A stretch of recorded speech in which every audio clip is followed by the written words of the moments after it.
Vendée Globetrotter.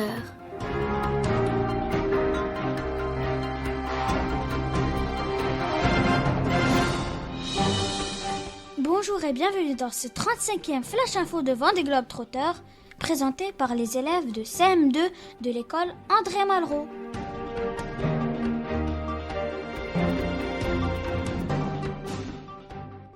Ici Taha au micro et avec mes camarades Alia et Hiba, nous allons tout d'abord parler de la traversée du golfe de Gascogne.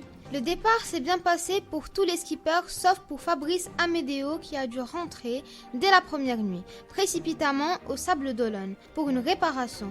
Heureusement, il a pu repartir et navigue désormais à vive allure pour rattraper son retard. Alia, les navigateurs ont suivi des routes différentes.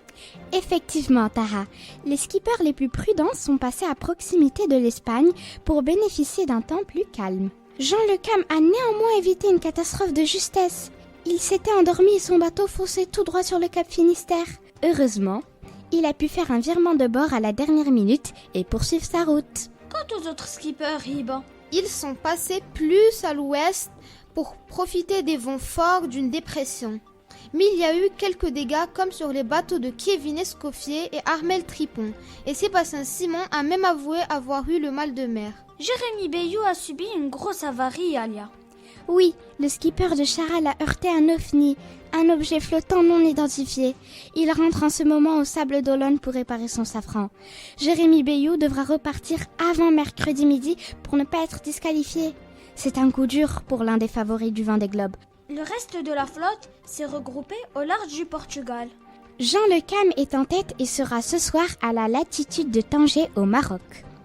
Plusieurs foilers comme Thomas Ruyant s'éloignent en ce moment plein ouest vers l'archipel des Açores.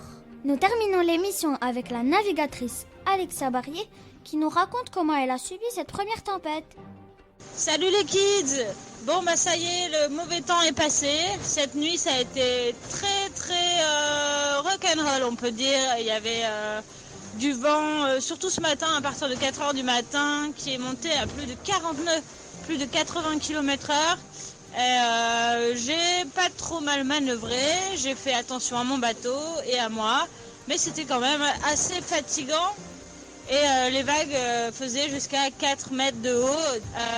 Avant tout ça, j'ai quand même eu la chance de voir mon premier dauphin. Alors ça m'a vraiment fait plaisir, parce que je savais que j'allais passer une nuit difficile.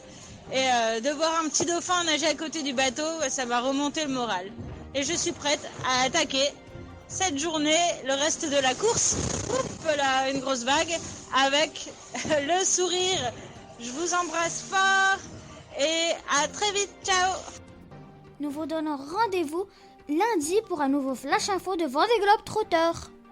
Vendée Globetrotter, la radio des 33 skippers.